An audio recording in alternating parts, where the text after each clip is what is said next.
नमस्कार दोस्तों, आज आपके लिए ब्रह्मपुत्र रिवर फ्रंट पार्क का नया वीडियो लेके आया हूँ। गुवाहाटी में स्थित ये पार्क ब्रह्मपुत्र के किनारे एक शानदार जगह है। यहाँ आप शाम की सैर, खूबसूरत नज़ारे और शांति का आनंद ले सकते हैं। चलिए इस खूबसूरत पार्क की यात्रा शुरू करते हैं। Brahmaputra river front park Guwahati, Assam में एक नया शहरी विकास है। इसका उद्घाटन 20 जनवरी 2024 को केंद्रीय गृह मंत्री अमित शाह ने किया था। Guwahati metropolitan development authority (GMDA) और AT आर्किटेक्चर द्वारा विकसित ये परियोजना एक बड़े सौंदर्यीकरण अभियान का हिस्सा है। इसने प्राचीन पद्म पुखरी कमल तालाब को नया जीवन दिया है और नदी के किनारे एक जीवंत सार्वजनिक स्थान बनाया है जो मनोरंजन और पर्यटन के लिए आदर्श है।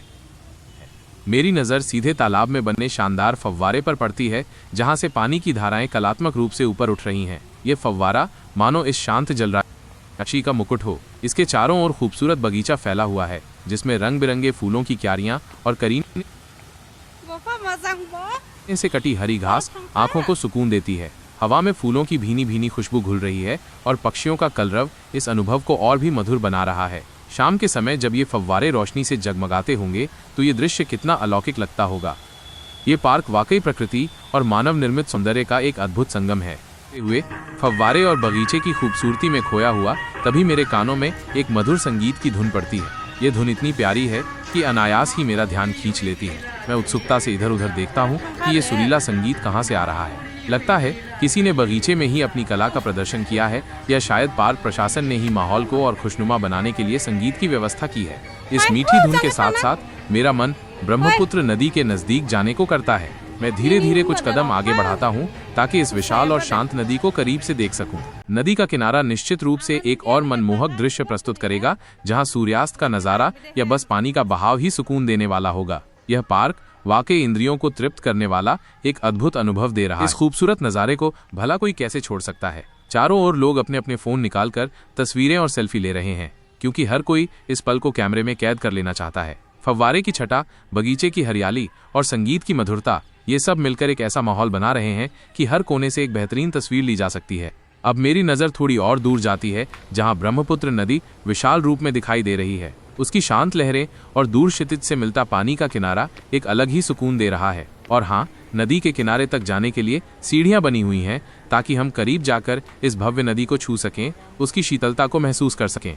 ये वाकई एक शानदार इंतजाम है जो हमें प्रकृति के इतने करीब ले आता है। मैं भी इन सीढ़ियों से नीचे उतरकर नदी की विशालता और उसके प्रवाह को महसूस करना चाहता हूँ। सीढ़ियों से नीचे उतरते ही मैं आखिरकार ब्रह्मपुत्र नदी के किनारे पहुँच गया। यहाँ का नज़ारा वाकई इतना खूबसूरत है कि दिल को एक गहरा सुकून मिल गया। मेरे सामने शांत और विशाल ब्रह्मपुत्र बह रही है, जिसकी लहरों की धीमी लयबद्ध आवाज़ मन को एक अजीब सी शांति दे रही है। नदी के ठीक बीचों बीच पानी में घिरा उमानंद मंदिर दिखाई दे रहा है। यह द्वीप मंदिर, जो अपने पौराणिक महत्व और अद्वितीय स्थान के लिए जाना जाता है, इस पूरे परिदृश्य में एक आध्यात्मिक और मनमोहक आभा जोड़ रहा है। मंदिर की खूबसूरती नदी के शांत पानी के साथ मिलकर एक ऐसा अद्भुत दृश्य बना रही है जिसे बस निहारते रहने का मन करता है। समय कैसे पंख लगाकर उड़ गया, पता ही नहीं चला। पार्क में बिताया गया ये पूरा वक्त, फव्वारे, सुंदर बगीचे, मधुर संगीत और अब ये नदी का किनारा, सब कुछ इतना मंत्रमुग्ध कर देने वाला है कि शाम कब हो गई इसका भान ही नहीं। बाद चारों तरफ लाइटें जलने लगीं और इस रोशनी में तो नज़ारा और भी खूबसूरत लग रहा था। फव्वारे की रंगीन रोशनी, बगीचे की जगमगाहट और नदी पर पड़ती डिम डिम रोशनी ने मिलकर एक जादुई माहौल बना दिया। ये दृश्य इतना मनमोहक था कि हर कोई इसमें खो सा गया। हमने भी इस अद्भुत नज़ारे का पूरा मजा लिया। ब्रह्मपुत्र की ठंडी हवा, मंदिर की शांत आभा और चारों ओर फैला सुकून, ये सब कुछ यादगार बन गया। इस अनुभव को समेटे हुए हमने अपना घर वापस जाने का फैसला किया। और दोस्तों, जैसा कि आपने इस पूरी यात्रा का अनुभव मेरे साथ किया है, अगर आपको यह विवरण पसंद आया हो तो कृपया चैनल को सब्सक्राइब करें, वीडियो को शेयर करें, लाइक करें और कमेंट भी ज़रूर करें। आपकी एक छोटी सी कोशिश से मुझे बहुत प्रोत्साहन मिलेगा।